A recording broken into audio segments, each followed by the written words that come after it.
Murphy's Law states, if anything can go wrong, it will.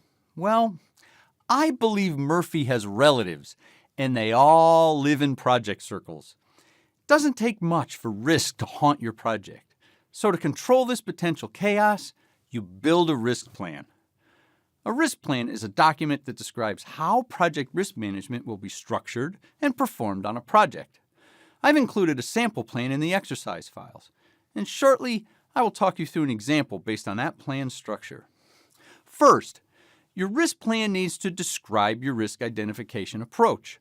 The most common way to do this is to run a risk identification workshop. Get a group together, including sponsors and project team members, and brainstorm risks. You could use risk registers from prior projects as a start. The second element of a risk plan is to capture how you'll describe the risks. For example, you'll want to capture the characteristics of the risks. Characteristics include categories like personnel or technical issues. You might also capture the nature of impact to the project, should the risk occur. Schedule, cost, and scope are common impact descriptions. The third element of your risk plan is to document how you will perform qualitative and quantitative risk analysis.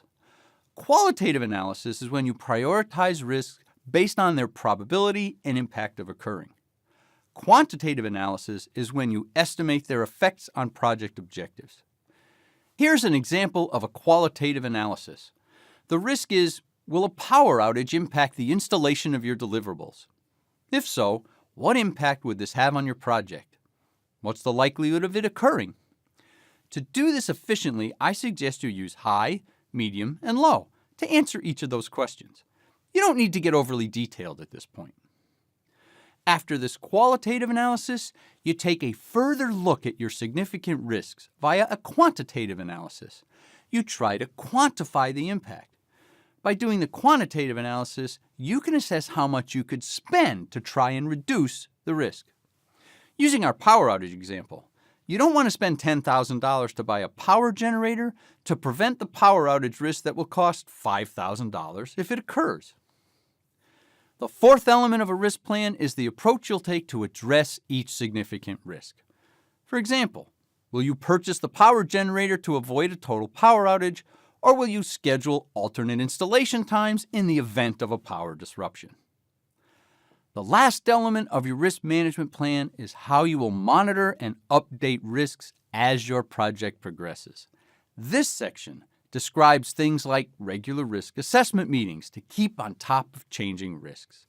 It also describes how you'll update and communicate new risk status items on your project. Using these elements to create and manage your risk plan will put you on solid ground to handle risks and uninvite all the Murphys from your project party.